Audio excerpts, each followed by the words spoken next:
Je lève mes yeux vers les montagnes, d'où me viendra les secours. Ma forteresse, c'est toi, Jésus, mon bouclier, c'est toi, Seigneur. Que ta puissance descend sur moi, l'onction divine comble mon cœur. Je lève mes yeux vers les montagnes,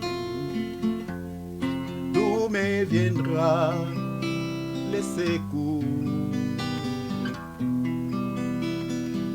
Ma forteresse, c'est toi, Jésus, mon bouclier, c'est toi, Seigneur. Que ta puissance descend sur moi, l'onction divine, oh, comble mon cœur pour t'adorer.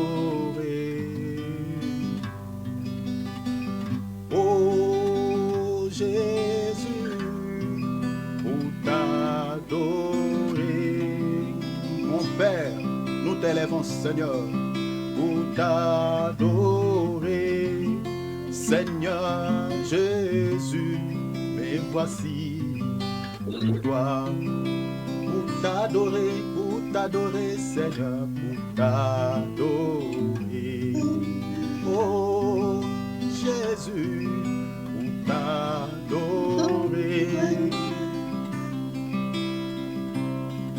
pour t'adorer, Seigneur Jésus, me voici pour toi.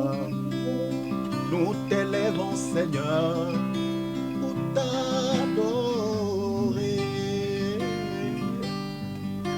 Oh, pour t'adorer. Oh, Seigneur, pour t'adorer. Seigneur Jésus, me voici pour toi. Encore, élevons-les pour t'adorer, pour t'adorer. Nous t'élèvons, Seigneur, pour t'adorer. Oh Jésus, pour t'adorer. Seigneur Jésus, et voici pour toi. Oh Jésus, rejetant des David, l'agneau immolé, lion des Juda, l'étoile du matin,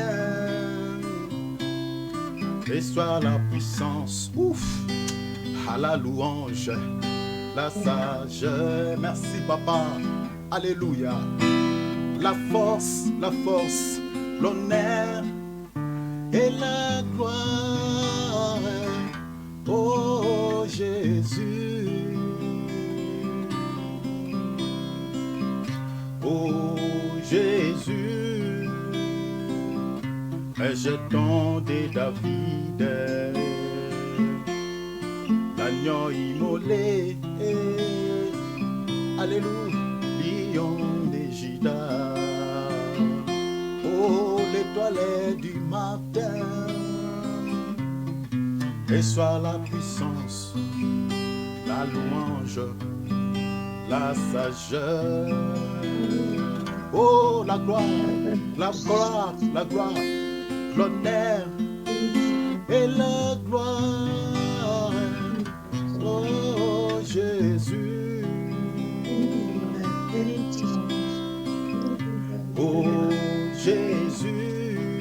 rejetons David, rejetons David, rejetons David, l'agneau immolé, lion de Judas, l'étoile du matin, reçois la puissance, reçois la puissance, la louange, la sagesse, la sagesse. Oh, la force, l'honneur et la gloire. Oh, Jésus, touche-nous, Seigneur, touche-nous. Touche-moi. Oh, Seigneur, touche-moi. Alléluia, papa. Seigneur, touche-moi. Jésus, touche-moi. Touche-nous, Seigneur, touche-nous. Oh, touche-nous, Seigneur. Touche-nous, Jésus. Oh, mon Père, touche-nous. Seigneur, j'ai besoin que tu nous touches, Seigneur. Nous avons besoin de ta main. Touche-nous, Seigneur. Seigneur, ça nous fera du bien. Touche-nous, Seigneur. Mon Dieu, mon roi. Touche-nous, Seigneur. Touche mon âme. Touche Babette. Touche Nicole. Touche Cyril. Touche Brigitte. Touche Jolie. Touche Thierry. Touche-nous. Touche-nous. Touche-nous. Oh mon Dieu, mon papa, touche-nous, notre Dieu. Oh Seigneur, Jésus-Christ, touche-nous, Seigneur. Mon Dieu, mon roi, touche-nous, Jésus. Étends ta main, Seigneur. Touche-nous, Seigneur. Ta main nous fera du bien. Touche-nous, Jésus. Alléluia. Touche-nous. Oh, touche-nous. Que ta puissance touche nos cœurs, mon esprit et nos âmes. Oh, touche-nous. Que ta puissance touche nos âmes, nos esprits et nos cœurs, Seigneur. Oh, touche-nous. Oh, entrez dans l'adoration. Que ta puissance touche nos vies et nos âmes, Seigneur, touche-nous. Oh, encore, que ta puissance touche nos vies et nos âmes, touche-nous. Seigneur, s'il te plaît, touche-nous. Que ta puissance touche nos familles et nos amis, Seigneur, touche-nous. Oh Seigneur Jésus, touche-nous, Seigneur. Mon rocher, touche-nous. Nous voulons être guéris, nous voulons être libérés. Nous voulons être guéris de nos maladies. Nous voulons trouver des solutions. Étends ta main, Seigneur. Gloribo sekeria gloria manoche. Seigneur, touche-nous. Et je t'entends plus. Mon Père, mon Sauveur, touche-nous, Jésus-Christ. Tu es riche, je n'entends plus rien. Étends ta main, Seigneur. Allô? Étends ta main, Jésus-Christ. Touchez-nous, Jésus. Touchez-nous. Oh, touchez-nous. Que ta puissance touche nos vies,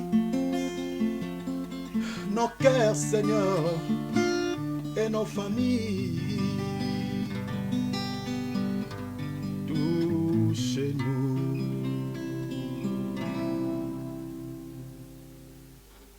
Lodi paro shaibada.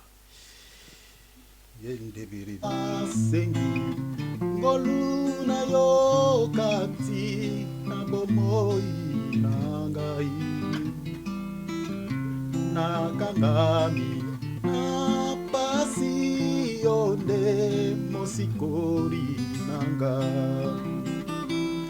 Nasengi koluna yo kati na motema nangai yawe.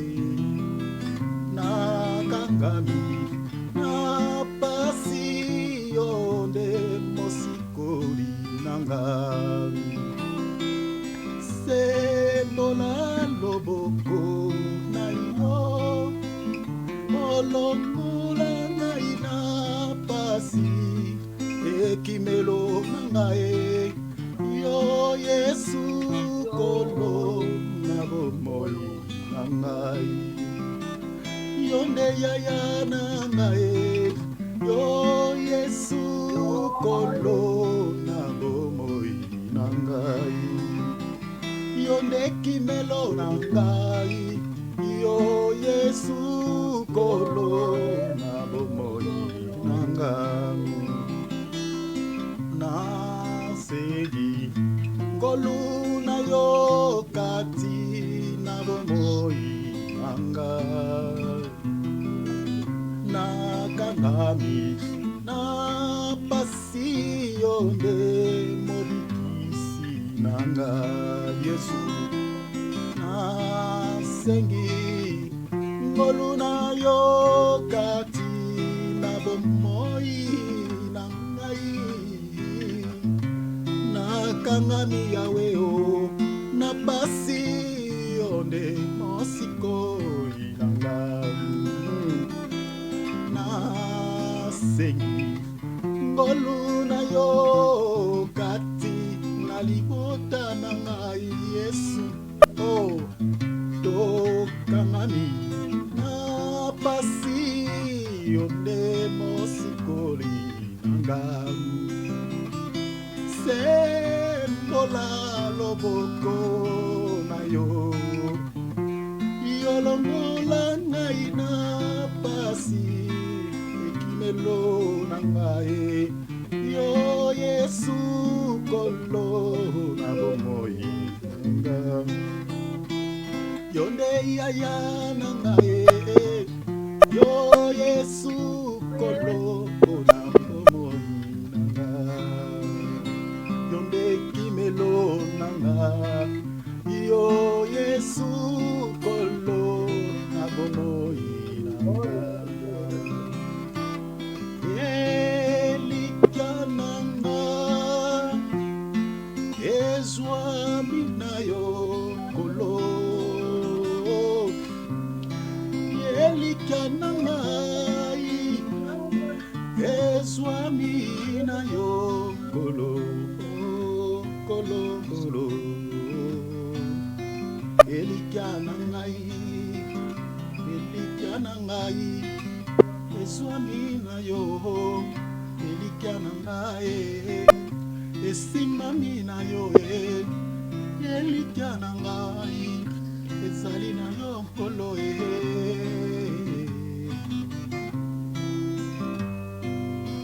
elikananga ezwami na yo papa malamu On n'entend rien du tout, hein? elikananga Répétez-moi, s'il te plaît. elikananga elikya na ngai ezwami na yo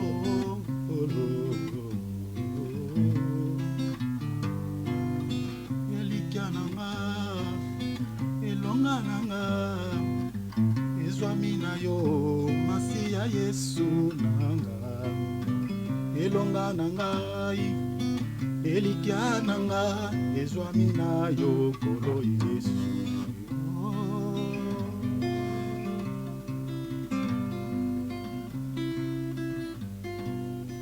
elikya na nga elonga na nga ezwami na yo kolo.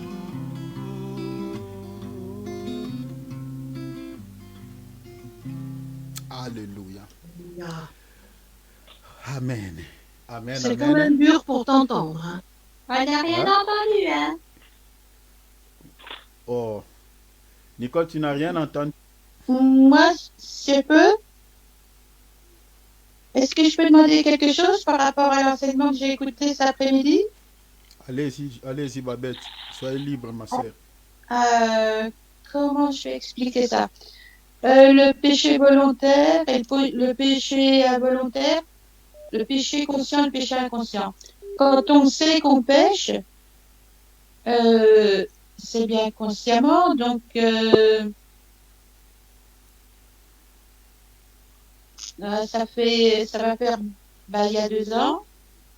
Je ne rentrerai pas dans les détails, mais donc j'avais mon voisin qui m'avait séduit, on va dire comme ça. Et puis je résistais. Et puis un jour j'ai dit allez, j'y vais. Bon, j'ai pas consommé, on va dire à fond quoi, mais j'ai pêché quand même. Et je savais bien que je pêchais là. Donc qu'est-ce qu'il y a pour moi comme pardon là? Là, je savais que je péchais. Merci Je le beaucoup. savais Et puisque tu j'ai dit étais non, je toujours vais pas, non, je chrétienne vais pas. ou, Pardon, allez-y, continuez, pardon. Oui, pardon. Alors je disais non, je vais pas, non, je vais pas, non, je vais pas. Et pour finir, comme j'étais seule, je pensais que je pourrais. Puis je pensais même que qu'il allait devenir chrétien, que j'aurais pu le convertir, qu'on a, voilà, les femmes, on se fait toutes des idées, hein. Mais Ok. j'ai pas consommé à fond, mais j'ai quand même bien péché, quoi. Et je savais que je péchais. Donc, c'est un péché conscient, ça. Donc, Ok, il est merci où mon beaucoup. pardon, là? J'ai Merci droit à beaucoup quoi? pour ta question. Mais maintenant, est-ce que tu étais toujours chrétienne? Chrétienne, au fait. Ben, oui, enfin, on va dire comme ça, comment qu'on peut dire, j'allais plus à l'église, mais je pense que j'étais toujours chrétienne parce que je pensais que je pourrais le convertir, qu'il pourrait devenir chrétien. Ok, Bah oui, d'accord. je sais pas qu'est-ce qu'il faut dire. Ok, Donc en fait, j'avais pas de contact avec l'église, c'est vrai, avec personne de l'église, mais je sais pas qu'est-ce qu'il faut dire si j'étais toujours chrétienne, j'étais quand même un petit peu éloignée, quoi, mais j'avais quand même Dieu en moi et je disais non, je vais pas, non, je vais pas, non, je vais pas. Et puis après, je disais, oh, bah, peut-être que je vais réussir à le faire devenir chrétien. Là, il m'a dit, moi, je suis catholique, je resterai catholique, bon, voilà. Mais après, j'ai dit stop, j'ai dit, moi, j'ai quand même péché, hein, ça s'appelle quand même péché, même si c'est pas tout consommer. J'ai dit non, je veux plus parce que je veux pas d'une relation qui mène à rien, une relation comme ça, parce que ma foi me l'interdit quoi. Mais j'ai péché quand même. Et d'accord, là, on peut pas dire qu'on sait pas qu'on pêche, on sait qu'on pêche. d'accord, ok. Vous êtes séparés déjà ou vous continuez toujours d'être ensemble? Vous gardez Ah toujours... non, ça a pas duré longtemps. Hein.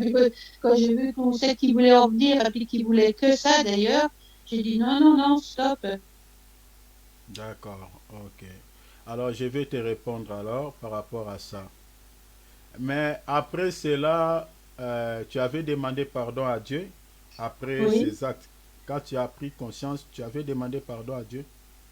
oui, bien sûr, oui. Ouais, c'est fini. Si tu avais demandé pardon, c'est fini. c'est fini. Donc Dieu ne t'impute pas ses péchés.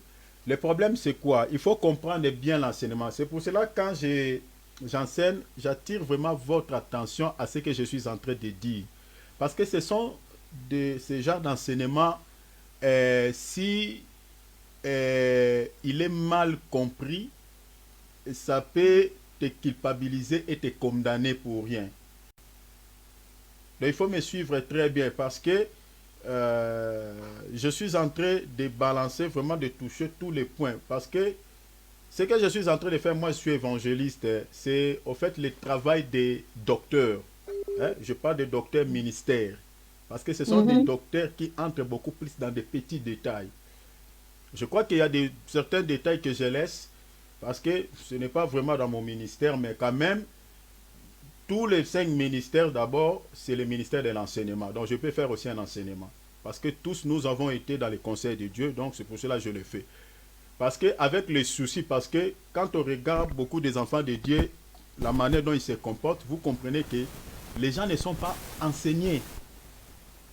Prenons par exemple une simple question plutôt que je vous avais posée dernièrement ici, par rapport à la nudité.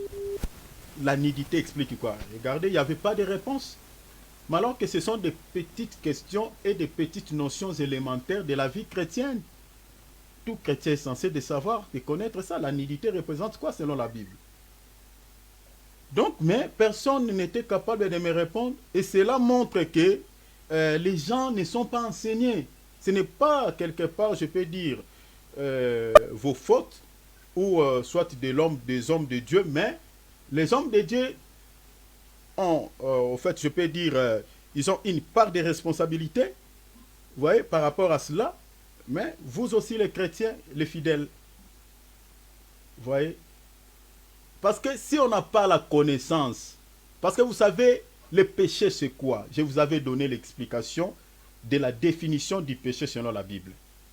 Le péché, selon la parole, c'est la transgression de la loi de Dieu. Tout court. Que ce soit les grands péchés, que ce soit l'iniquité, que ce soit le péché au singulier, que ce soit le péché au pluriel, peu importe, le péché se fait la transgression de la loi de Dieu. Alors, qu'est-ce que la loi de Dieu? La loi de Dieu, ce sont les versets bibliques. Tout simplement. La loi de Dieu, c'est les versets bibliques. C'est-à-dire, si la chose, l'acte que tu es en train de poser, tu as déjà lu ça dans la Bible et que c'est un mal, c'est ça le péché. Mais si la Bible n'interdit pas la chose, le péché est où? Je crois que, comme nous sommes en train d'évoluer là, je vais aussi vous montrer quelques, je peux dire quoi, comme quelque chose dans la parole de Dieu par rapport au péché. Parce que il y a aussi des lois des hommes, il y a aussi ce qu'on appelle la sagesse. Vous voyez? Donc, je ne veux pas mentir, mais je peux prendre la voie de la sagesse. Vous comprenez? Je donne par exemple, je prends un exemple. Je dis par exemple, quelqu'un qui vient me tuer. Je vois avec une arme comme ça, il me dit, c'est toi Thierry? Moi, je sais qu'il est venu me chercher. Et je dois dire quoi? Parce que la Bible dit ne ment pas, ne mentez pas. Je sais pas. Vous comprenez ces genres de questions? Ouais, bah, je sais pas ce que je réponds. Mais... devant une telle circonstance, il faut prendre la voie de la sagesse. Il faut se sauver aussi. D'accord. Prenons le cas d'Abraham. Parce qu'il avait la crainte d'être tué par les Égyptiens, qu'est-ce qu'il a dit? Est-ce qu'il a présenté Sarah comme sa femme? Non. Donc je vais vous montrer aussi quelques aspects, c'est ça ce que je cherchais, quelques aspects dans la Bible par rapport au péché et par rapport au salut. Parce que la Bible c'est le tout. Il faut savoir ce que c'est péché, ce que c'est la sagesse.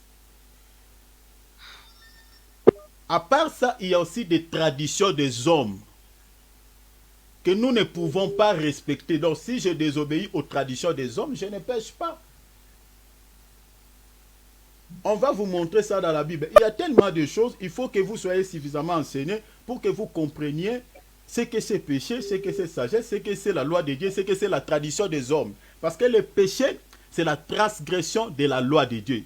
Ce n'est pas la transgression de la loi des hommes. Je ne sais pas si je me fais comprendre, mes frères et sœurs. Parce que nous avons aussi des lois qui nous dirigent, qui nous gouvernent. Les lois des hommes, les lois qui sont érigées dans nos nations, qui nous contrôlent. Ce n'est pas les lois de Dieu, ce n'est pas la parole de Dieu, ça.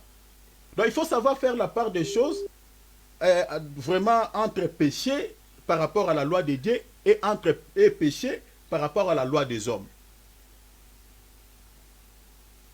Vous voyez, il y a la tradition des hommes, il y a la sagesse, il faut que vous compreniez cela, mais on va vous expliquer, mais allons petit à petit. Ça, c'est de 1. Donc, le péché, d'abord, c'est la transgression de la loi de Dieu.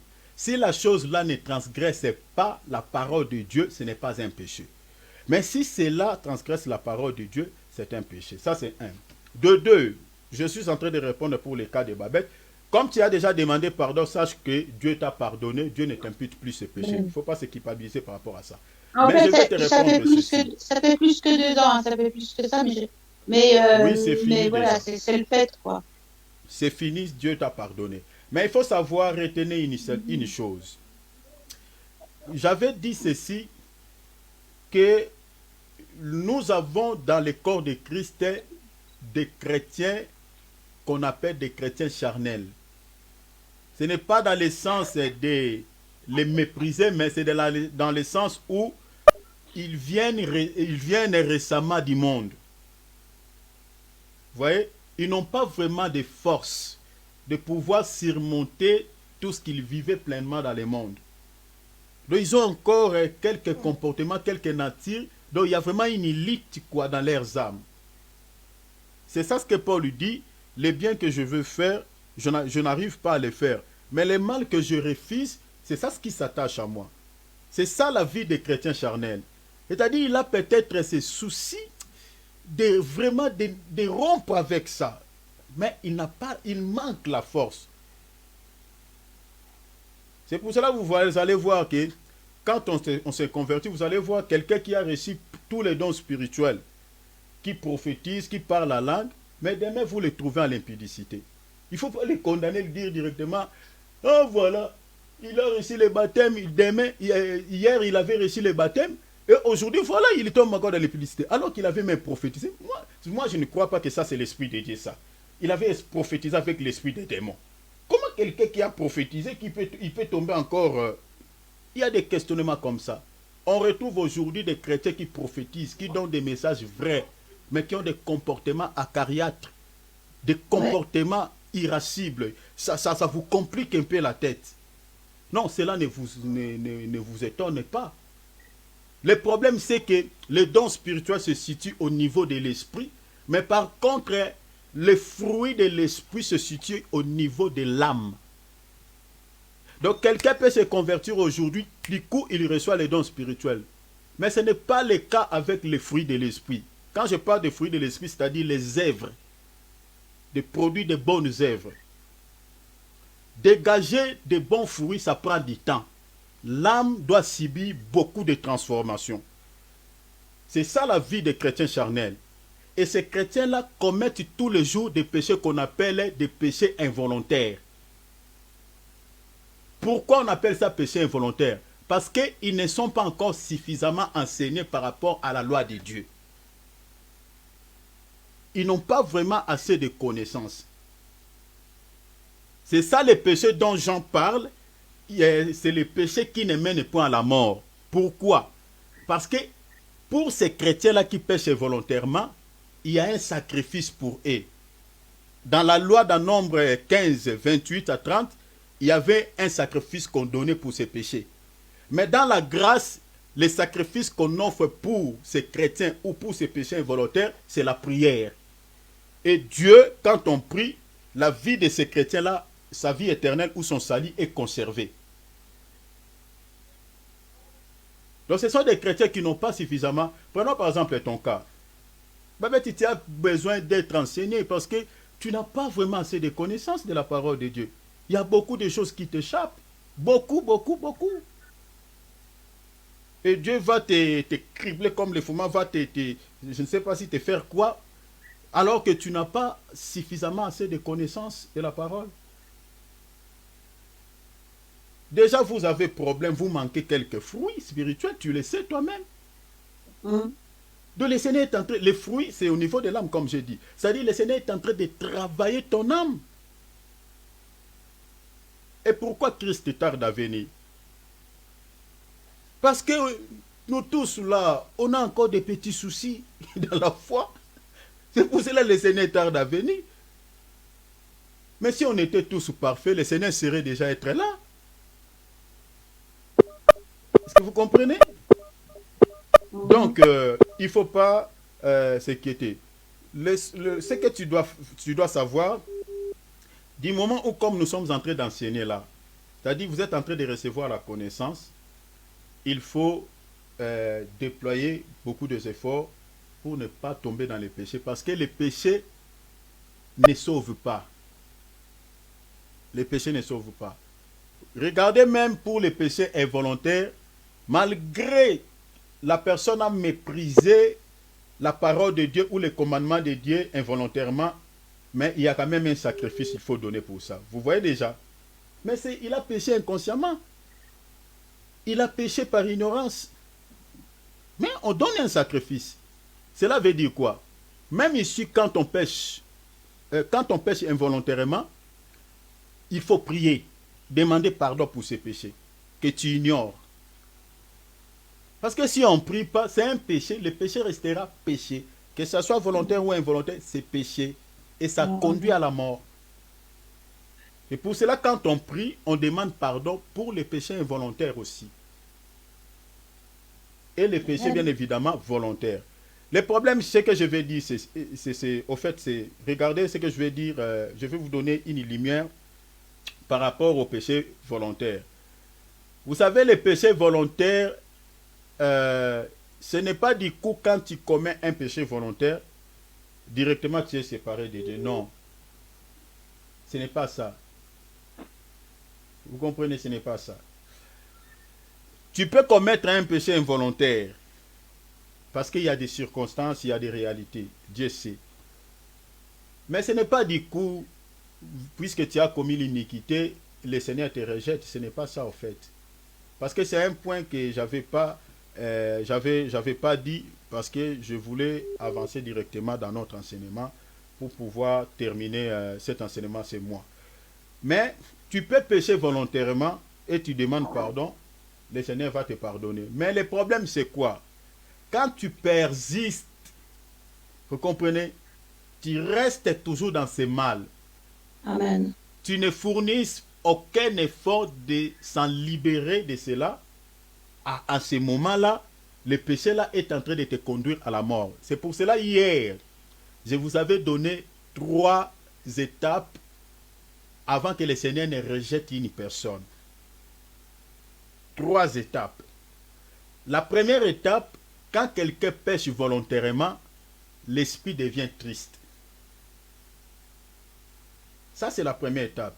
Et je vous avais expliqué que l'esprit, en réalité, n'est pas triste, en fait. Parce que si l'esprit est triste, alors là où on est en train de l'adorer, il ne sera pas dans la joie. Mais vous allez voir ici, l'esprit est triste, par exemple, si on lit littéralement. Et de l'autre côté, on est en train de donner des louanges pour lui. On chante des cantiques d'adoration pour lui. Mais là-bas, l'esprit se réjouit. Il est dans la joie. Donc, au fait, le problème, ce n'est pas le Saint-Esprit qui s'attriste, mais c'est l'Esprit, au fait, qui nous communique la tristesse. Raison pour laquelle, quand on pêche, si tu es enfant de Dieu, tu vas te sentir la culpabilité. Tu n'es plus tranquille.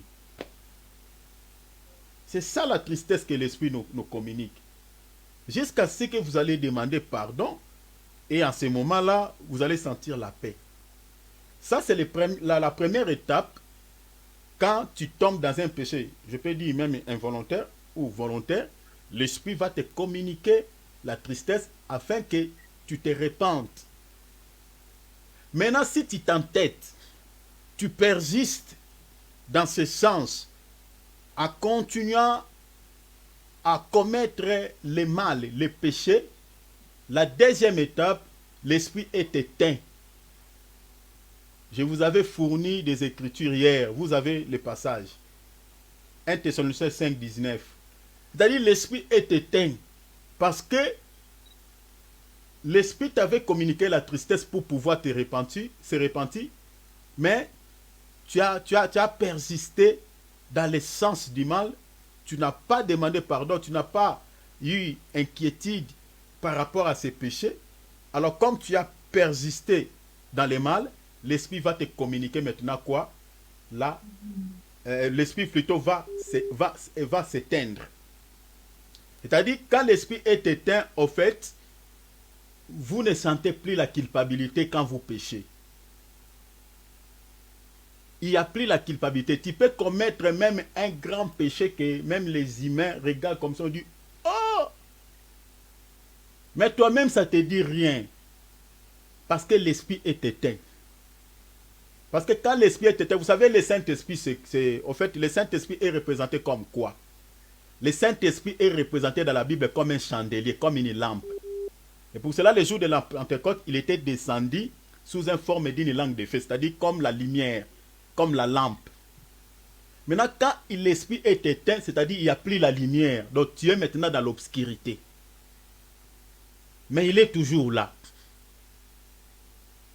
Je vous avais donné l'exemple de Ézéchiel 8, quand l'Israël a introduit dans les temples des statues des idoles l'arche de l'alliance qui était dans les lieux très saints, la présence de Dieu était là. Les idoles aussi étaient là. Et Dieu était triste par rapport à ça, son esprit était attristé. Mais qu'est-ce que Dieu avait fait?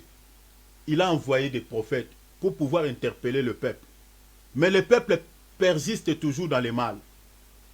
L'Esprit de Dieu va quitter les lieux très saints, va aller au seuil du temple, c'est-à-dire à la porte. Tout ça, ce mouvement-là, Dieu le faisait pour que son peuple revienne à lui. Donc vous comprenez que quand on pêche, que ce soit volontairement, Dieu ne nous rejette pas directement. Il y a quand même, Dieu prend quand même un temps. Il te laisse le temps de pouvoir se repentir. Vous comprenez? Donc c'est ça au fait. C'est pour cela que quand tu tombes dans un péché volontaire, que ce soit involontaire, vous avez la possibilité de demander pardon et que le Seigneur puisse conserver toujours votre salut, quoi. Voyez. La troisième étape, si vous persistez dans le mal, Oui, l'esprit amen. est ôté. C'est Apocalypse 5, chapitre 2, verset 5. L'esprit est ôté. C'est ça Ézéchiel chapitre 8. L'Esprit de Dieu va se reposer maintenant sur les chérubins et les chérubins vont s'envoler, les chérubins vont partir. La présence de Dieu laisse la temple aux idoles, au péché. Et là, c'est catastrophe, quoi. Et si vous êtes arrivé à cette phase, c'est fini. C'est ça maintenant l'iniquité, le péché qui conduit à la mort. Il n'y a aucun sacrifice. Parce que quand l'Esprit vous quitte, c'est fini. Il n'y a aucune intercession qui peut vous libérer. C'est fini. Là, tu es vraiment à une phase terminale, c'est fini, quoi. Tu es voué en enfer.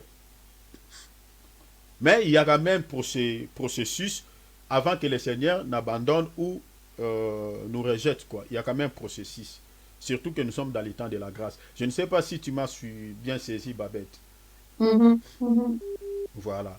Donc, il ne faut pas se culpabiliser. Donc, il arrive des fois, tu peux faire un péché volontairement. Ah, Seigneur, tu regrettes aussi. Mais quand tu reviens, tu demandes pardon, le Seigneur va t'accorder le pardon. Amen. Mais il faut faire très attention parce que nous, les chrétiens, nous ne pratiquons pas les péchés. On ne pratique pas les péchés. Mais on peut tomber dans un péché. Ah, oui. Voilà, donc c'est ça un peu. Bon, alors, je crois que pour les questions, on s'arrête là.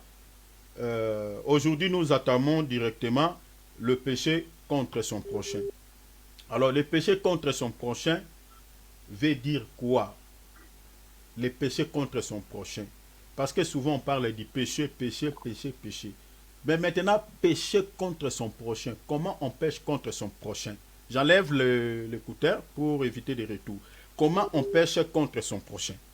Le péché contre son prochain veut dire Du en fait tort. quoi? Déjà, d'entrée de jeu, déjà, il faut comprendre d'abord, il faut avoir d'abord la notion du prochain, c'est-à-dire qui est notre prochain. Ça, c'est d'abord la question qu'il faut se poser. Qui est notre prochain? La personne qui vient vers nous ou Notre bien... prochain, c'est notre parent. Ouais. Les prochains, c'est notre voisin. Les prochains, c'est notre collègue. Les D'accord. prochains, c'est ton mari. Les prochains, c'est ta femme. Les prochains, c'est ton ami. C'est tes enfants. C'est aussi cette personne qui est dans les besoins que tu croises dans les bus, dans les métros, dans les trains, dans les trams. Ou encore cet homosexuel ou cette prostituée que nous haïssons tant. Donc c'est ça les prochains. Donc quand on dit le péché contre son prochain, comprenez déjà qui est d'abord le prochain. Donc c'est tout ça. Donc la liste est exhaustive. Donc je donnais seulement quelques points pour que nous comprenions qui est d'abord un prochain. Donc quand vous êtes en couple, le prochain c'est ta femme. Pour la femme, le prochain c'est ton mari. Le prochain c'est tes enfants, tes enfants, les enfants qui vivent avec toi dans la maison. Le prochain c'est ton ami. Celui qui est à côté de toi, c'est ton voisin. Vous voyez? Ça peut être, c'est aussi les musulmans là ou les bouddhistes là qui ne partagent pas les mêmes convictions religieuses que nous.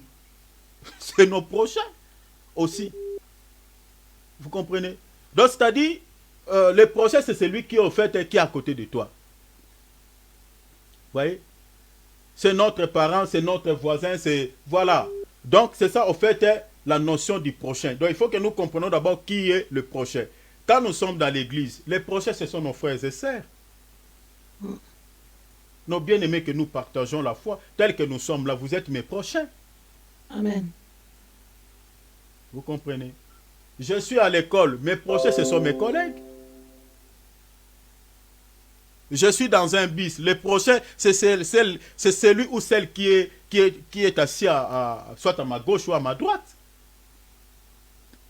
Vous comprenez? Donc c'est ça déjà les prochains. Alors, quand on dit le péché contre son prochain, quels sont les types de péchés que nous commettons les uns les autres?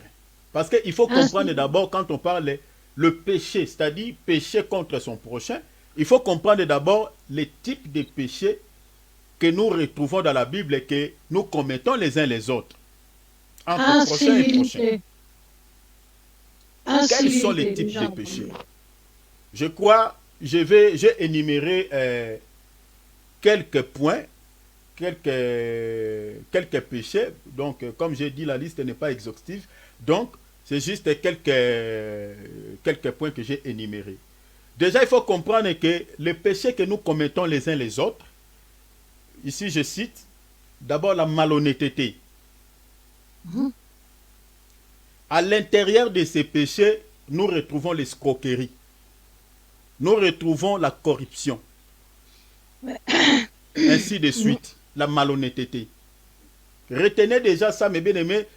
Ça, c'est l'introduction. Vraiment, suivez très bien parce que quand nous allons maintenant avancer, vous allez avoir l'idée maintenant de ce que la Bible parle par rapport au péché contre son prochain. Le péché contre son prochain. Donc, nous disons, la malhonnêteté, c'est un péché. Quand tu es malhonnête vis-à-vis de ton prochain, c'est un péché. Je vous donnerai des textes après.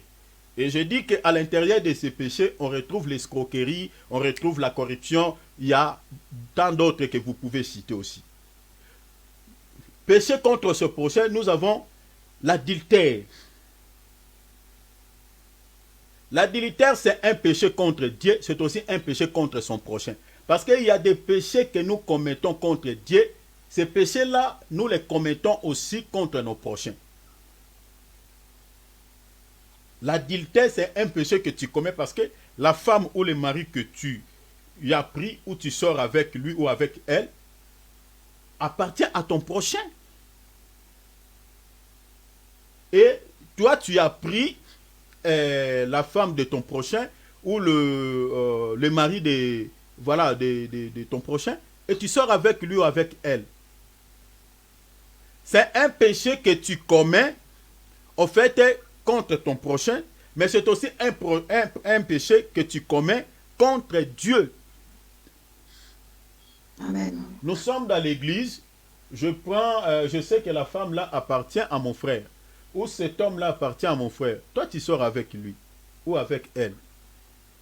C'est un péché que tu as commis contre ton prochain, mais c'est aussi un péché que tu as commis contre Dieu. Donc tu as péché doublement. Donc quand tu vas réparer... Attends, hein, mes bien-aimés, ça je ne suis que dans l'introduction, mais quand on va entrer maintenant dans la réparation, vous allez voir que, mes bien-aimés, il ne faut pas jouer avec les péchés. Et beaucoup vont rater le ciel, mes bien-aimés, les péchés. Suivez-moi bien ici, mes bien-aimés, nous devons avoir la crainte, je vous en supplie, nous devons avoir la crainte de Dieu. Amen. Moi-même, quand j'ai médité ça, le Seigneur est tenté de me donner tout ça, mon frère. Je me sentais, mon cœur faisait comme ça. J'ai dit, est-ce que vraiment, Seigneur, on sera sauvé ou pas? L'adultère, c'est un péché contre Dieu par rapport à l'enseignement que Joseph nous a donné dans Genèse 39, 9. Et le péché contre son prochain. Nous avons les vols. C'est un péché aussi que nous commettons les uns les autres. Nous avons la fraude. À l'intérieur de ces péchés, la fraude, nous avons la falsification par exemple. On retrouve aussi l'hypocrisie dans ces péchés, ainsi de suite. Nous avons les querelles, ce sont les péchés que nous commettons les uns les autres. Nous avons les inimitiés. À l'intérieur de ces péchés, on retrouve la haine, les rancœurs, les inimitiés. C'est les péchés qui nous environnent aussi, que nous commettons les uns les autres. Nous avons les mensonges. On se mente les uns les autres, voilà. Ah bon, je ne vais pas vous lire là-bas, je vais lui dire tellement comme ça. Alors que la Bible dit, ne mentez pas les uns les autres. Donc, ça c'est aussi un péché. Nous avons les divisions. Ce sont des péchés que nous commettons les uns les autres. Ah, quand ça marche pas, allez. Ah, va-t'en, ne venez plus me voir, ah, c'est fini. On se divise. Les scissions dans les églises. Vous voyez, les divisions. Nous avons encore les déshonneurs. Quand tu déshonères ton prochain, c'est un péché. Si vous voulez l'écriture, vous pouvez lire, je vous donne seulement un verset. 1 Pierre chapitre 2 verset 17. Vous pouvez voir ça là-bas. Et il y a tant d'autres versets, je peux vous les fournir même après. Nous avons la convoitise. La convoitise. Ici, la convoitise, c'est-à-dire, on convoite la femme de son prochain, on convoite le mari de son prochain, on convoite la richesse de son prochain ou les richesses de son prochain. C'est aussi un péché, la convoitise. Donc, quand tu convoites la femme de ton prochain ou le mari ou sa richesse, c'est un péché. Et pardon, quand on joue au loto, ou c'est un péché? Oui. C'est un péché quand on joue au loto? Je n'ai pas bien entendu, ça bègue un peu. Allez-y, Babette. Quand on joue au loto, est-ce que c'est un péché? Bon, les jeux d'hasard, bibliquement, c'est aussi un péché, selon la parole de Dieu. Ça fait partie des jeux d'hasard. La Bible interdit cela. Voilà. Alors, la cupidité dans les affaires. Ici, il y a toute une panoplie, je ne sais comment dire. La cupidité dans les affaires. À l'intérieur de ces péchés, on a l'avarice, on a l'égoïsme, on a l'avidité. Vous pouvez ajouter tant d'autres vous-même. Donc, la cupidité dans les affaires. Donc, c'est aussi un péché. Vous savez, tout ce que j'ai énuméré là, je vais vous fournir des textes par rapport à ça. Mais allons-y petit à petit. Nous sommes d'abord dans l'introduction et je vais m'arrêter dans 30 minutes parce qu'on ne va pas aller trop là parce qu'à 22h30, il faut qu'on s'arrête. Donc, si ça ne termine pas, demain, on sera encore là. Nous allons continuer. Donc on va petit à petit parce que c'est l'enseignement. Nous avons le maître. Parce que quand on tue son prochain. On ne tue pas Dieu. Voilà. Le maître, c'est aussi le péché que nous retrouvons dans le monde ici. Voilà, on est en train de se tuer, tout ça, par des poisons, par des couteaux, par des armes, et ainsi de suite. Voilà. Ça, ce sont les péchés que nous commettons les uns les autres. Comme j'ai dit tout à l'heure que la liste n'est pas exhaustive, donc c'est juste quelques, mais vous pouvez ajouter tant d'autres péchés que vous connaissez, que nous commettons les uns les autres. Alors, ça c'est d'abord les péchés. C'est-à-dire, j'ai offensé mon prochain, soit mon prochain m'a offensé. Je ne parle pas un frère, mais je crois que l'enseignement va aller beaucoup plus dans le sens d'abord pour nous les chrétiens. La nourriture, c'est d'abord pour nous. Mais je prends d'abord les prochains dans le sens, c'est-à-dire dans la généralité, pour que nous comprenions que même notre voisin, c'est aussi un prochain. Donc tu n'as pas le droit de lui faire le mal parce qu'il est musulman, parce qu'il est bouddhiste, parce qu'il est sorcier, il est illuminati. La Bible ne t'autorise pas de lui faire le mal, de pécher contre lui. Non. Amen, oui. Non, c'est ton prochain. Vous voyez? Mais je vais me baser beaucoup plus aussi entre nous les chrétiens parce qu'il y a beaucoup d'insanités au milieu de nous les chrétiens. Il y a beaucoup de choses, beaucoup de problèmes, surtout au milieu des enfants de Dieu. Alors nous attaquons directement sur la réparation. J'aimerais dire ceci. Je suis en train de souligner une chose. La réparation de certains types de péchés. Suivez-moi ici très bien mes bien-aimés. La réparation de certains types de péchés que nous commettons les uns les autres. La procédure se diffère selon les cas. Ou selon les types de péchés. Ça, il faut le souligner. Parce qu'il y a quelques détails, je vais vous les fournir par rapport à cela. Donc, je réitère, j'ai dit, la réparation de certains types de péchés que nous commettons les uns les autres, la procédure se diffère selon les cas. Prenons, pourquoi j'ai dit cela? Prenons par exemple quelqu'un, bon, je crois que je serai un peu vite si je dis, bon, je prends un exemple tout court pour que vous compreniez pourquoi je donne ces petits détails. Prenons par exemple, je prends un exemple, par exemple, quelqu'un qui a pris la femme d'autrui. Tu es sorti avec la femme de ton prochain, mais maintenant, il faut maintenant réparer ses péchés. Ou tu as volé un objet de ton prochain, ça peut être, voilà, le matériel, ça peut être l'argent, ça peut être je ne sais pas quoi, tu as volé. La procédure par rapport à ces péchés et les autres péchés se diffèrent. Et on va retrouver ça tout de suite dans la parole. Alors, prenons par exemple la réparation, comme j'ai dit, la réparation de tous les péchés. Retenez ça mes frères et sœurs, la réparation de tous les péchés, mes bien-aimés, passe par 3 étapes. Soulignez cela. Nous sommes en train de parler sur le péché que nous commettons les uns les autres.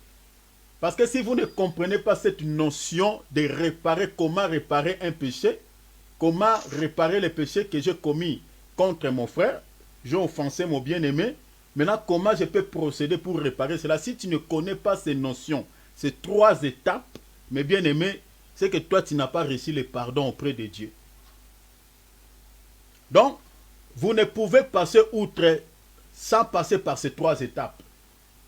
Donc la réparation, j'ai dit, de tous les péchés passe par les 3 étapes que nous retrouvons dans la Bible. Notez. Je vais ajouter une 4e étape.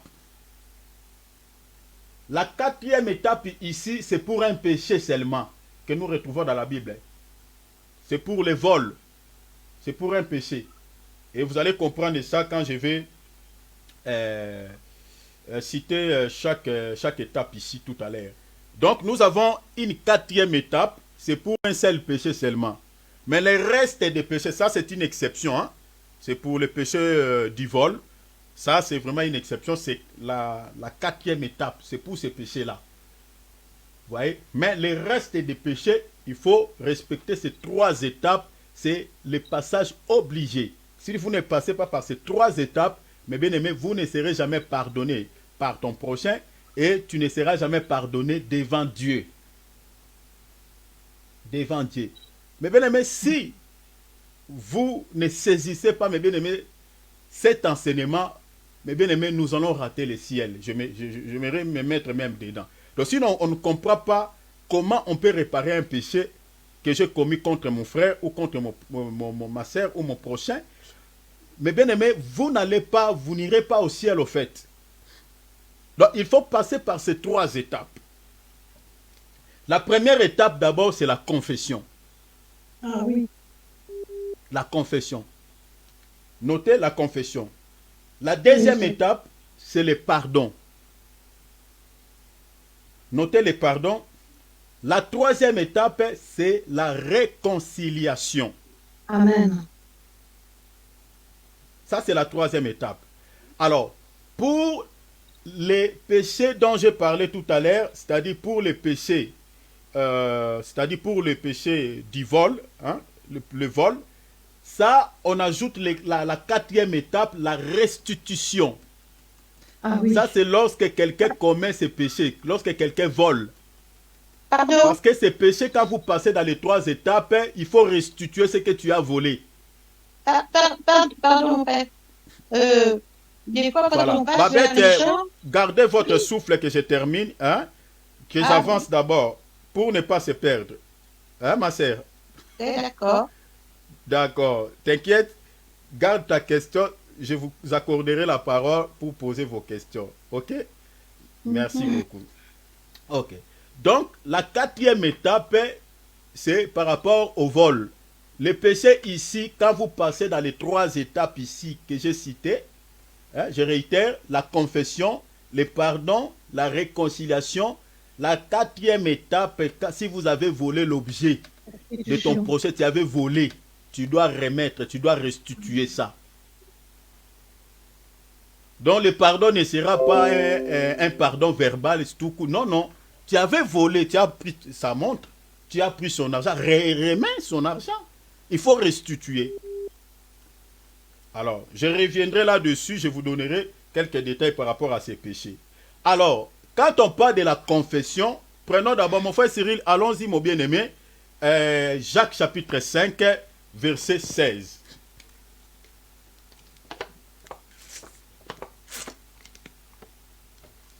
Si vous n'êtes pas passé par ces 3 étapes ou ces 4 étapes, mes bien-aimés, vous ne serez jamais pardonnés. Je vous fournis les textes. Je vous donne des textes et vous allez voir. Donc, si vous n'êtes pas passé par ces 3 ou ces 4 étapes que j'ai citées, vous ne serez jamais pardonnés. Regardez ce que la Bible dit. Confessez donc, soulignez, hein, confessez donc vos péchés comment? Les uns aux autres. Confessez donc les péchés les uns aux autres. Hein? Donc confessez donc les péchés les uns aux autres. Prenons Nombre. Nous allons lire et puis je vais donner quelques explications. La confession, c'est quoi? Prenez Nombre, mon bien-aimé Cyril. Nombre chapitre 5, versets 6 à 7. Nombre 5e, mon frère. C'est dans Nombre 7. Chapitre 5e. Merci, mon frère. Versets 6 à 7. Regardez ce que la Bible dit, mes bien-aimés. Parlez aux enfants d'Israël. Lorsque un homme ou une femme péchera contre son prochain, vous voyez ça? En commettant une infidélité à l'égard de l'Éternel, qu'il se rendra ainsi coupable. Regardez le verset 7. Il confessera son péché. Vous voyez? On dit il restituera dans son entier. Ça, c'est le cas, hein, s'il avait acquis l'objet de son prochain, donc il restituera son entier, l'objet mal acquis, tout ça. Ça, c'est une autre chose. Mais maintenant, la Bible dit il confessera son péché. En d'autres termes, il va avouer son péché. Maintenant, qu'est-ce que la confession? On ne confesse pas dans les cœurs. Dans les cœurs, on croit. Parce qu'il y a d'autres qui sont spécialistes. Il a fait le mal à son prochain. il a mal parlé à son prochain. Il a mal agi vis-à-vis de son prochain. Et il est en train de demander pardon dans les cœurs. Non, ça, tu n'es pas dans la procédure. Non. La confession, on le fait dans la bouche. Bouche. On confesse dans la bouche. Amen. Je suis dans Romains chapitre, je crois, chapitre 10. Romains chapitre 10, verset 9. On ne lit pas, mon frère Cyril. Romains chapitre 10, verset 9. Vous pouvez lire aussi Matthieu chapitre 3, 5 à 6. Je vais vous envoyer les liens de la vidéo. Là, vous allez noter calmement. Mais j'avance quand même, mes bien-aimés. Donc, Amen. on confesse par la bouche. La Bible dit la confession, c'est fait par la bouche. Tu parles. Cela veut dire quoi?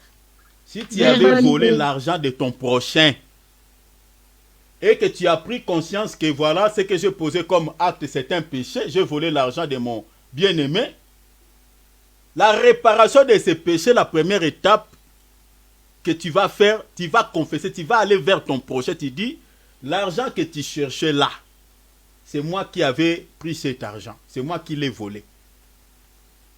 C'est ça ce que tu vas, c'est ça confesser. Donc tu as volé l'argent de ton ami. Pour réparer ce péchés, il faut aller, parce que tu as péché contre ton prochain. Ce n'est pas contre Dieu. C'est ça ce que la Bible dit, confesser. Je dis Romains 19, c'est là où la Bible confesser, c'est parler. Parler. Dit. Avouer. Oh, mais qui a pris mon argent? J'avais laissé mon 100 fois, mon 100 euros ici, mais qui a pris ça? Vu que tu es chrétien et que tu sais que l'acte que tu as posé, c'est du vol, tu dois dire à ton frère, c'est moi qui ai volé parce que j'avais faim. Donc c'est toi qui... Tout ce qu'il va faire, peu importe de sa réaction, mais dis-moi, tu dois confesser. Tu as pris la femme de ton prochain. Tu as couché avec la femme de ton prochain. Soit vous êtes en couple. Tu trompes ton mari ou tu trompes ta femme. La réparation de ces péchés ne se passe pas dans les cœurs. Seigneur, j'ai trompé mon mari. Seigneur, j'ai trompé ma femme. Et ça ne se passe pas comme ça. Confessez les péchés les uns les autres. Je dis Jacques chapitre 5 verset 16. Tu dois dire à ton mari, quand tu étais parti, je ne sais pas, en voyage, quand tu étais parti, ma femme achetait je ne sais pas quoi, moi j'étais sorti, je suis sorti avec une femme. Je t'ai trompé. Pardonne-moi pour ces péchés. C'est ça la procédure biblique. Si tu ne passes pas par là, mes bien-aimés, ton péché est constamment aux yeux de Dieu. Dieu est en train de regarder ça comme ça. Et la bénédiction du ciel ne couleront pas sur ta tête. Parce que tu n'as pas confessé. Donc, tu as trompé ton mari. Il faut lui dire, je t'ai trompé. C'est ça confesser. Peu importe de sa réaction, ça, toi, tu as respecté la procédure biblique. Mais je vous donnerai quelques détails, quelques procédures. Alors, c'est ça ce qu'on appelle confesser. Lisons quand même une écriture. Mais regardez. Proverbe chapitre, avant qu'on le lise, Proverbe chapitre 28, verset 13. Mon bien-aimé Cyril, allons là-bas. Proverbe chapitre 28, verset 13. Regardez, mes bien-aimés, ce qui est dit ici. C'est lui qui cachait ses transgressions. Vous voyez ça? Ne prospère point. Mais c'est lui qui les avoue. En d'autres termes, c'est lui qui les confesse. Obtient quoi? Miséricorde. Donc, Amen. quand il n'y a pas la confession, Dieu ne te pardonne pas. Il n'y a pas la miséricorde. Tu n'obtiendras pas la miséricorde. Et en ce moment-là, tu ne progresseras jamais. C'est ça ce que la Bible dit. Quand tu caches cela dans ton cœur, tu n'as pas confessé, tu n'as pas avoué que tu avais posé cet acte devant ton prochain. Mais bien aimé, la Bible dit, tu ne te prospéreras jamais. Raison pour laquelle aujourd'hui nous prions beaucoup, mais l'action du Saint-Esprit est réduite. On ne sait pas pourquoi. Il y a des péchés non confessés que nous avons commis les uns les autres. On vit dans l'hypocrisie. on vive avec beaucoup de choses dans nos cœurs. Et toi, tu penses que non, j'ai réparé seulement, j'ai demandé pardon à Dieu, et c'est fini, je n'ai pas les doigts. Toi, tu as blessé quelqu'un dans le cœur. Tu as blessé ton ami. Au lieu de réparer, de confesser ces péchés que tu avais commis vis-à-vis de ton ami, de ton frère, tu n'as pas confessé ces péchés, et toi, tu dis, moi, tout ce qui m'intéresse, je pars à l'église dimanche, je rentre.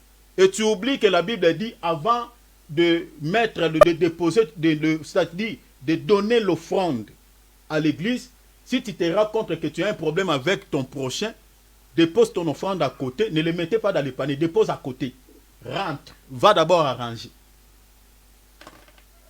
Et tous ces vexés-là, je ne sais pas aujourd'hui, je ne sais pas si les chrétiens les savent ou ne les savent pas. Ah, moi, c'est Dieu qui m'intéresse, mon prochain ne m'intéresse pas. Mais bien aimé, la porte du ciel est fermée. Oui, la Bible dit, c'est lui qui cache. Donc, le péché que tu as fait là contre ton prochain, vu que tu n'as pas confessé, tu continues à garder ça dans ton cœur. Toi, tu penses que puisque tu avais demandé pardon à Dieu, c'est fini, alors que Dieu t'attend que tu confesses cela auprès de ton prochain. Que mon frère, c'est moi. Tu vois tous les pagailles là qui se passent dans votre famille, c'est moi les stigantaires, ou c'est moi la stigantriste. Parce qu'il y a des gens comme ça qui allument du feu, et les gens sont en train de se tyranner, les gens sont en train de se bagarrer, on ne sait pas d'où viennent ces choses, qui a dit ça. Mais celui qui a dit ça, il est là. Ah Seigneur. Dans nos assemblées là, il y a beaucoup d'hypocrites. Oh, oui. Beaucoup. Confessez les péchés. Il faut dire que, vous savez, tout ce qui se passe entre vous là, vous deux là, c'est moi qui a fait ça. Vraiment, vous me pardonnez. C'est moi qui ai allumé les faits. Mais la vérité, ce n'est pas ça. Il faut confesser. Tant que vous ne confesserez pas ces péchés, la porte du ciel est fermée sous votre tête. Les bénédictions du ciel ne couleront jamais dans votre vie. La Bible dit, ce n'est pas moi, c'est la Bible. Celui qui casse ses transgressions ne prospère point. La prospérité. Amen. Tu ne seras jamais prospérer plutôt. Donc, ni dans ton mariage, ni dans le travail, ni tu ne seras jamais prospère. Spirituellement, tu ne seras jamais prospère. Tu seras un dingue spirituel. Les autres avancent, toi tu n'avances pas. Mais celui qui les avoue, en d'autres termes, celui qui les confesse, la Bible dit quoi? Obtient. Et puis ça ne s'arrête pas là. Hein. Il y a encore une suite par rapport à ça et les délaisse. Ça, je reviendrai après. Mais on s'arrête d'abord, on se limite si celui qui les confesse. La Bible dit obtient miséricorde. Donc vous comprenez que mes bien-aimés, quand tu pêches contre ton prochain, si tu veux réparer ses péchés, il faut aller vers ton prochain et lui dire vraiment je suis désolé pour cet acte que je fais, pour cette offense, je t'ai offensé. Vraiment je suis désolé par rapport à ça. Vraiment je te prie de pouvoir me pardonner pour cela. Je crois qu'à la prochaine fois, ça ne va plus se répéter. Vraiment pardonnez-moi pour cet acte. C'est ça confesser. La deuxième étape, c'est le pardon. Ah oui. Le pardon. Ici, le pardon va aller maintenant entre les deux parties. C'est-à-dire, celui qui demande, qui avait offensé, il demande pardon. Et celui qui était offensé doit aussi recevoir, c'est-à-dire doit aussi pardonner. C'est-à-dire, le pardon ici va dans les deux sens, c'est-à-dire entre les deux parties. Amen. Donc, je donne l'écriture. Hein. Mais déjà, avant qu'on lise une autre écriture, j'aimerais dire quelque chose de très important par rapport au pardon. Seigneur, mes bien-aimés dans le Seigneur, celui qui pardonne, c'est celui d'abord qui a l'amour. Amen. Vous voyez? Et celui qui peut demander aussi pardon, c'est celui qui a l'amour. Et celui qui reçoit aussi le pardon ou qui pardonne son prochain, c'est celui aussi qui a l'amour. Prenons par exemple, j'aimerais qu'on lise seulement une seule écriture. Parce que vous ne pouvez demander pardon ou vous ne pouvez pardonner ton prochain si tu n'as pas l'amour. 1 Corinthiens, mon frère Cyril, chapitre 13, verset 7e. 1 Corinthiens, chapitre 13, verset 7e. Amen. Regardez ici ce que dit la Bible. Voilà. 7e, 1 Corinthiens 13, 7. Voilà, nous sommes là. 7e. Elle excuse tout. Elle croit tout, elle espère tout. Ici, elle, c'est la charité. Dans d'autres traductions, on dit l'amour. La Bible dit, si vous lisez par exemple dans la traduction Semer, on dit, elle pardonne, la charité pardonne tout. Donc l'amour pardonne tout. Prenons par exemple si vous lisez dans Semer, l'amour pardonne tout. Donc vous comprenez déjà que la notion du pardon, c'est-à-dire le pardon est lié à l'amour. Donc vous ne pouvez pardonner si vous n'avez pas au préalable ou au départ l'amour. Si l'amour n'habite pas votre cœur, vous ne pouvez jamais pardonner. Et vous ne pouvez jamais demander pardon à celui que tu as offensé. Amen. Donc le pardon émane de l'amour. C'est ça, ce que je vais dire. Donc le pardon émane de l'amour. Parce que regardez, la Bible dit quoi? Car Dieu a tant aimé, il a donné son Fils unique. Il a donné son Fils pourquoi? Mais pour le pardon, pour expier les péchés. C'est-à-dire c'est l'amour qui a fait que le Fils puisse, l'agneau puisse être tué et que le sang soit répandu pour le pardon. Donc le pardon émane de l'amour. Donc vous ne pouvez demander pardon ou recevoir ou pardonner ton prochain si vous n'avez pas l'amour. Donc ici vous comprenez déjà, celui qui demande pardon, c'est celui qui a l'amour. Et celui qui pardonne, celui qui est offensé, qui pardonne son prochain, c'est aussi quelqu'un qui a l'amour. Et la base de la vie chrétienne, le socle, le fondement de la vie chrétienne, c'est l'amour. Un chrétien qui n'a pas l'amour, il ne verra jamais, je le dis devant le Seigneur, il n'ira jamais au ciel. Jamais, et je dis jamais. Jamais. L'église d'Éphèse, c'était une église qui avait tellement de qualités, qui avait tellement de bonnes œuvres. Le Seigneur pouvait louer même cette église. Pour tous ceux qui étaient dans cette église. Je connais ta persévérance, je connais. Mais le Seigneur était contre cette église à cause de quoi? À cause de l'amour. Cette église n'avait pas l'amour. Ah oui. On peut tout faire dans nos assemblées là. On peut évangéliser. On peut faire des grands miracles. On peut aider des pauvres. Je ne sais pas, on peut faire quoi. Mais si on n'a pas l'amour, nous sommes disqualifiés. Nous sommes comme l'église d'Éphèse. Apocalypse chapitre 2. Verset 1er, lisez jusqu'en bas. L'amour. Alors, l'amour, c'est-à-dire le pardon émane de l'amour. C'est-à-dire quand tu as le pardon, tu as l'amour, tu peux demander pardon. Et celui qui a aussi l'amour, le bien-aimé, aussi, par l'amour, va aussi pardonner son prochain. Alors, le pardon, ça c'est la deuxième étape. Prenons Colossiens chapitre 3, verset 12 à 13. Colossiens chapitre 3, verset 12 à 13. Donc, le pardon doit être sincère entre les deux parties. Ça, je crois que c'est un point que nous allons lire. Nous allons lire un texte aussi par rapport à ça. Colossiens chapitre 3, verset 12 à 13. La Bible dit, « Ainsi donc, comme des élus de Dieu. » Ici, on parle des chrétiens. Des élus de Dieu, saints et bien-aimés. Revêtez-vous d'entrailles de miséricorde. Vous voyez ça déjà? Des miséricordes, de bonté, d'humilité, de douceur, de patience. Vous savez, tout ce qu'on a cité ici, c'est quoi? Quand on parle de bonté, douceur, patience, ce sont des fruits d'amour. Ce sont des fruits qui émanent de l'amour. Parce qu'il n'y a qu'un seul fruit qui dégage tout ça. C'est l'amour. Galates chapitre 5, verset 22. Vous comprenez déjà, vous voyez? Mais regarde la suite maintenant. supportez-vous les uns les autres. Si l'un a un sujet se plaindre à l'autre, la Bible dit quoi? Pardonnez-vous réciproquement. Vous voyez ça? De même que Christ vous a pardonné, pardonnez-vous aussi.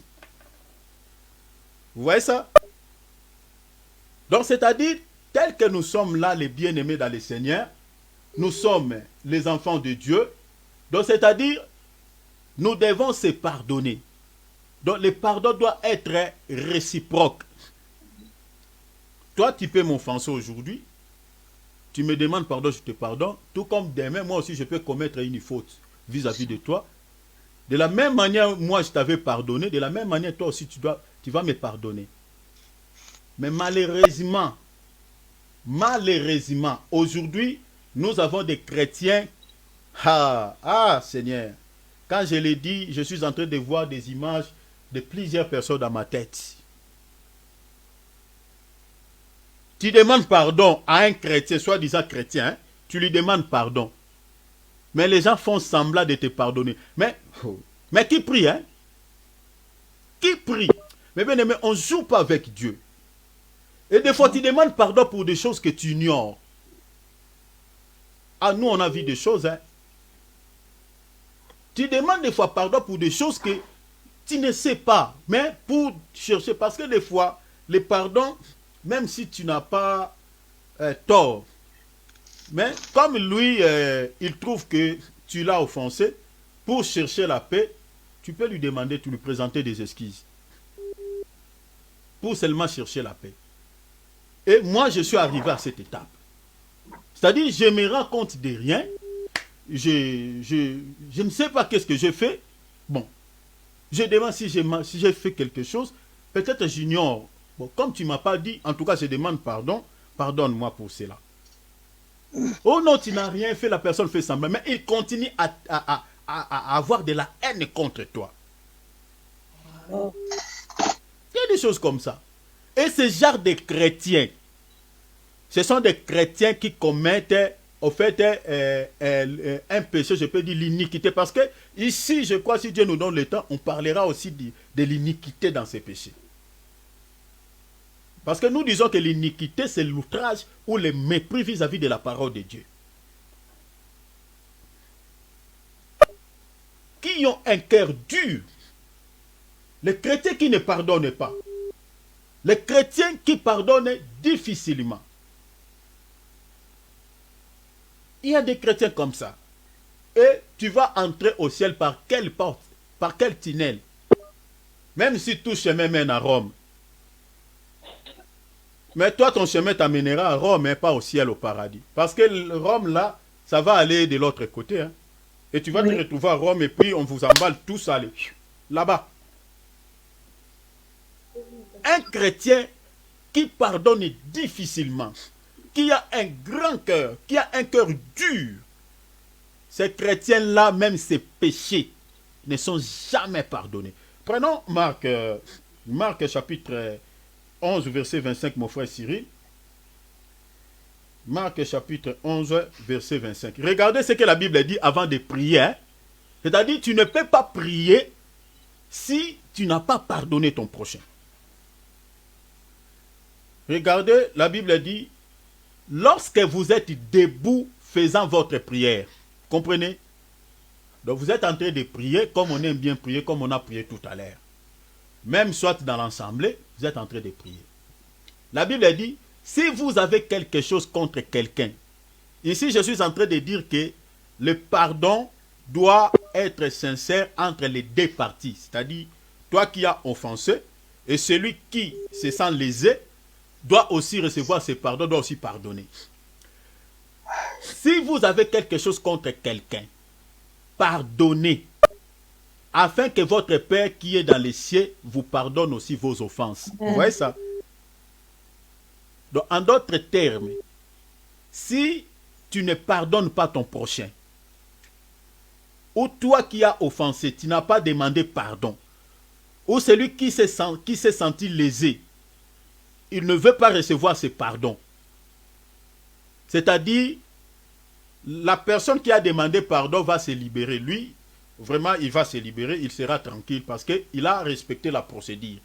Mais toi qui as refusé de pardonner, ou si c'est toi qui n'as pas demandé pardon à ton prochain, c'est-à-dire ta prière là que tu es en train de faire est une abomination devant les yeux de Dieu. C'est-à-dire tes péchés sont constamment aux yeux de Dieu. Les bénédictions du ciel ne couleront pas sur ta tête. Parce que le salaire du péché, c'est la mort. La Bible a dit tous sont péchés, sont privés de la gloire de Dieu. La gloire de Dieu, c'est ça, la bénédiction. Quand on prie, on a besoin de la gloire. Quand la gloire descend, ça résout beaucoup de problèmes. Lisez la Bible bien, la gloire de Dieu donnait des solutions aux enfants d'Israël. C'est la gloire de Dieu qui a séparé la mer Rouge. C'est la gloire de Dieu qui faisait tomber les mannes du ciel. C'est la gloire de Dieu qui a nourri le peuple pendant 40 ans. C'est la gloire de Dieu. Et quand tu es privé de cette gloire, mais c'est fini. Tous son péchés sont privés de la gloire. Quand tes péchés sont constamment aux yeux de Dieu et que Dieu ne pardonne pas tes péchés parce que toi tu as un cœur dur, tu ne pardonnes pas. Alors qu'est-ce que tu attends de Dieu? Rien du tout. Et quand on va toucher sur les conséquences des péchés, parce que si les péchés ne sont pas pardonnés, c'est-à-dire sur le plan spirituel, toutes les portes sont ouvertes. C'est-à-dire les esprits peuvent entrer dans ta vie et faire ce qu'ils veulent. Les pardons. Les pardons. Donc le pardon doit être sincère entre les deux parties. Vous pouvez encore ajouter, on va pas lire, vous pouvez encore ajouter Matthieu chapitre 6, versets 14 à 15. Ça, c'est le conseil que le Seigneur nous donne. Il dit, si vous ne pardonnez pas aux hommes, votre Père qui est dans les cieux ne pardonnera pas non plus vos péchés. Vous pouvez ajouter encore Éphésiens chapitre 4. Tout ça, ce sont des textes qui parlent de pardon entre les deux parties. Éphésiens 4, 32, la Bible dit, pardonnez-vous réciproquement. Amen. Ouais. Tout ça, lisez ça religieusement, calmement, quand vous serez assis. Et puis, vous allez voir tout ça. Il y a les détails. Alors, il y a quelque chose que je vais épingler ici. Celui qui a offensé, qui a lésé l'autre.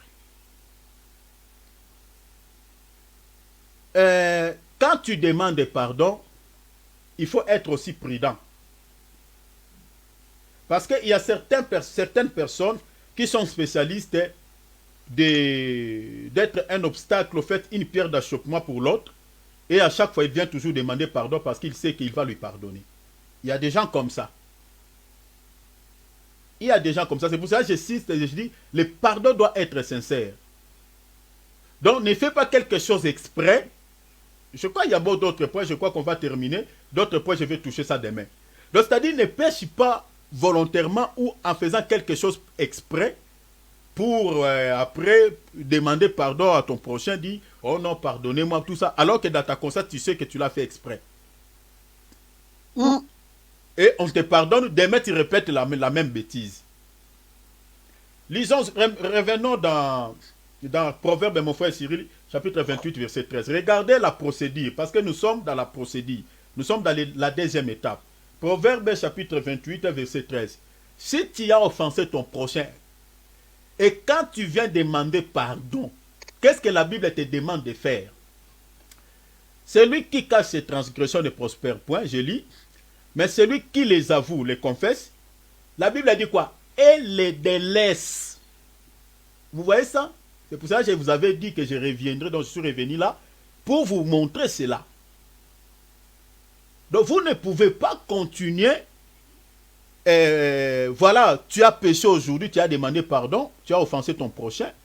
Et demain, le même problème que tu avais commis, tu le répètes, tu offenses encore ton prochain et tu viens encore demander pardon. Ça, la Bible ne l'autorise pas plutôt. Ne le tolère pas en fait, c'est ce que je veux dire. Donc c'est-à-dire, quand tu confesses, tu avoues, tu confesses, prends une décision de ne plus répéter, de ne plus offenser ton prochain. C'est ça ce que la Bible dit. Il faut abandonner ça. Ne répète plus. Si tu le répètes, ta vie chrétienne sera remise en question. Même ta foi. Et je crois qu'il y a d'autres points ici. Je parlerai par rapport à cela. Je ne veux pas aller vite pour que vous comprenez comment est-ce que nous sommes en train de marcher. Donc, quand tu présentes des excuses, oublie, ne répète plus cette chose. Ne répète plus. Prenons par exemple Matthieu encore. Matthieu, on termine sur la deuxième étape et puis on va clôturer. Les deux étapes qui restent, la réconciliation et la restitution, ça on toucherait ça demain. Matthieu chapitre 18, verset 21 à 22. On va sauter virgule 35. Ici, la Bible dit, alors Pierre s'approcha de lui et dit, Seigneur, combien de fois ah, l'apôtre Pierre, je t'aime mon apôtre, je te chercherai au ciel. Combien de fois pardonnerai-je à mon frère lorsqu'il péchera contre moi? Sera-ce que jusqu'à 7 fois? Voilà, Jésus lui dit, je ne te dis pas jusqu'à 7 fois. Vous savez, il faut comprendre, ici je vais attirer votre attention à quelque chose. Les 7 fois ici, Pierre haït ça où? Quand l'apôtre Pierre prend ce nombre, il dit, est-ce que je lui pardonnerai 7 fois? Pierre haït ça où? Je vous expliquerai là où l'apôtre Pierre haït ça. Mais continuons la lecture. Jésus lui dit, je ne te dis pas jusqu'à 7 fois, mais jusqu'à 70 fois 7 fois, c'est-à-dire 77 fois. Donc, si vous calculez 70 fois 7 fois, ça donne 490. 490 fois.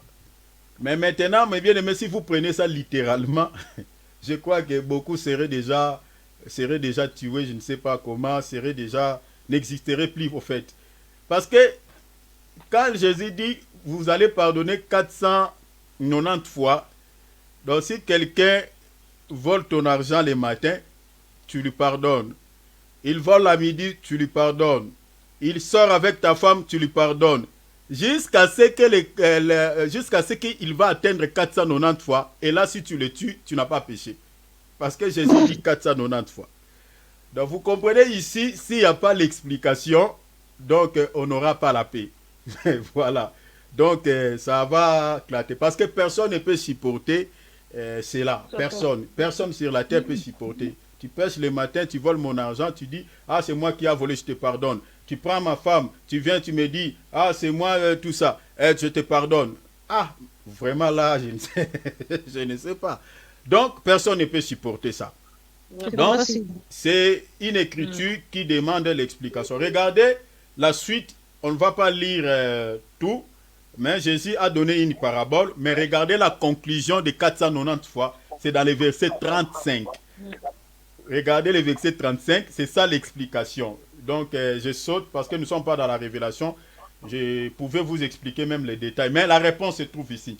C'est ainsi que mon Père Céleste vous traitera si chacun de vous ne pardonnera pas son frère de tout son cœur. C'est-à-dire, le chiffre 490 fois veut dire tout simplement pardonner de tout son cœur. C'est tout. Amen. Ouais. C'est ça la conclusion. Vous voyez? Pardonner de tout son cœur. Alors, les chiffres là, les nombres 7, Pierre haït ça où? Pierre haït ça, si vous lisez par exemple dans une écriture, Proverbe 24, verset 6, la Bible dit, le juste tombera 7 fois. Mon frère Cyril, là on ne lit pas, c'est juste à passant. Hein? Voilà. Merci mon frère. Donc, le juste tombera 7 fois et il se relèvera. C'est-à-dire, quand on dit tombera, c'est-à-dire, en d'autres termes, il péchera 7 fois. Et le Seigneur, c'est-à-dire, au 7e fois, le Seigneur le relèvera. C'est-à-dire, quand on pêche une fois, le Seigneur te relève. Deuxième fois, le Seigneur te relève. Tu pêches encore le Seigneur jusqu'à 7 fois. Mais ce n'est pas ça au fait. Vous comprenez? Donc Pierre, il a pris ces chiffres-là, parce qu'on dit le juste tombera 7 fois, et le Seigneur le relèvera. Mais maintenant, le Seigneur nous dit, ce n'est pas 7 fois, mais c'est 70, c'est-à-dire 77 fois 7. Vous comprenez? Ce qui a donné 490. Mais maintenant, le nombre 70 ou 70, le Seigneur a eu ça où? Le Seigneur a eu ça dans Daniel chapitre 9, verset 24. Parce que la Bible dit dans Daniel, les 70, parce que si vous lisez les 70 semaines de Daniel, les 70 semaines de Daniel ont été fixées pour mettre fin au péché. C'est-à-dire, le nombre 70, c'est mettre fin au péché. C'est ça le nombre. Il faut aussi me supporter aussi, des fois, on balance la nuée. On touche un peu la doctrine, un peu la révélation. C'est aussi, on touche un peu la profession, mélange. C'est aussi bien pour la croissance spirituelle. C'est-à-dire, le nombre 70 parle, c'est-à-dire, au fait, c'est la fin de toutes les transgressions. C'est ça ce qui est dit dans ce passage. C'est-à-dire, Jésus a pris ça là-bas. Parce que les 70 semaines ont été fixées pour pouvoir expier les péchés et mettre fin à toutes les transgressions que l'Israël avait commises. Vous voyez? C'est ça. Donc c'est ça les nombres. On peut lire ça. Merci mon bien-aimé Cyril. On peut lire pour les bien-aimés. Donc nous sommes dans Daniel, chapitre 9, verset 24. Regardez ce qui est dit. C'est là où le Seigneur a pris le nombre 70. Voilà. Les 70 semaines ont été fixées sur ton peuple et sur ta ville sainte pour faire cesser quoi? Cesser les transgressions. Vous voyez? Les 70, cesser les transgressions et mettre fin au péché pour expier l'iniquité et amener la justice éternelle pour sceller la vision. Voilà, ainsi de suite. Vous comprenez? Donc c'est là où le Seigneur a pris le nombre 70. Donc nous avons le chiffre 7, le juste tombe 7 fois. Déjà ici, quand vous prenez cette prophétie, le nombre 70 ici, vous comprenez que nous avons les 70 semaines de Daniel, mais une semaine vaut combien? Une semaine vaut 7 jours. C'est-à-dire quand vous prenez les 70 multipliés par 7 jours, ça donne combien? 490. C'est ça en fait le calcul que le Seigneur a fait. Donc, il faut comprendre que dans la Bible, nous avons aussi l'arithmétique. Alléluia. Gloire à Dieu. Voilà. Donc, les 70 multiplié par 7, c'est ça ce qui donne 490. Mais en conclusion, cette prophétie ne concerne pas l'Église. La prophétie de Daniel concerne l'Israël. Donc, c'est-à-dire que cette prophétie a été donnée pour expier le péché des peuples juifs. Le peuple juif, parce que quand l'Église partira en l'enlèvement, le Seigneur, ce calendrier va continuer, parce que ce calendrier est arrêté en chemin pour l'Église. C'est-à-dire c'est l'Église qui a bloqué ce calendrier ici, ces 70 semaines de Daniel. Maintenant, quand l'Église va partir à l'enlèvement, ces calendriers vont continuer maintenant à être comptés. Et à ce moment-là, le Seigneur se souviendra d'Israël pour pouvoir pardonner leurs péchés. Mais dans la révélation, c'est-à-dire le pardon est accordé au chiffre 70. Et c'est ça au fait. Alors, je peux vous donner encore une autre révélation par rapport à ces chiffres. Parce que quand Pierre dit combien de fois pardonnerai-je à mon frère qui a péché contre moi, souvent, il y a pas mal des explications là-dessus. Voilà, chaque serviteur de Dieu voilà, explique à la manière dont le Seigneur l'a aidé à comprendre. Mais vous devez aussi noter que le nombre 490 ou 49, le chiffre, le nombre 490, si vous lisez par exemple dans Lévitique 25, ça parle du repos. Vous comprenez? Ça parle du repos. En d'autres termes, le repos c'est tout un homme. Jésus dit quoi? Venez à moi vous tous qui êtes fatigués et je vous donnerai quoi? Du repos. Vous comprenez? Voilà, c'est ça.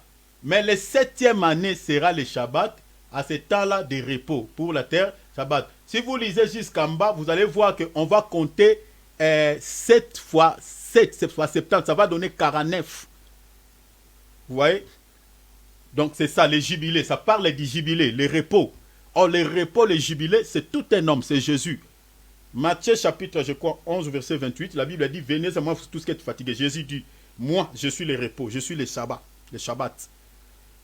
Donc cela veut dire quoi? Celui qui entre dans les Shabbats, celui qui entre dans les repos ne pêche plus. C'est ça le nombre 490. Donc le pardon est accordé à ces chiffres. Donc c'est-à-dire c'est Jésus qui est le repos, c'est Jésus qui est le pardon. C'est ça en fait le langage que le Seigneur voulait dire là-dessus. C'est-à-dire le pardon est accordé au chiffre 49. C'est-à-dire on ajoute même 0,490 ou 49.